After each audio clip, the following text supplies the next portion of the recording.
कल्याणमध्ये game zone चालवणाऱ्याच्या मनसेच्या जिल्हाध्यक्षांनी कानशिलात लगावलेली आहे।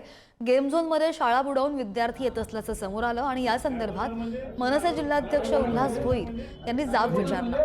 यावेळी गेम झोन चालकानं उडवाउडवीची उत्तरं दिल्यामुळे उल्हास भोईर यांनी त्याच्या कानाखाली लगावली आहे। तुला कळत नाही का? काय बोलणार म्हणजे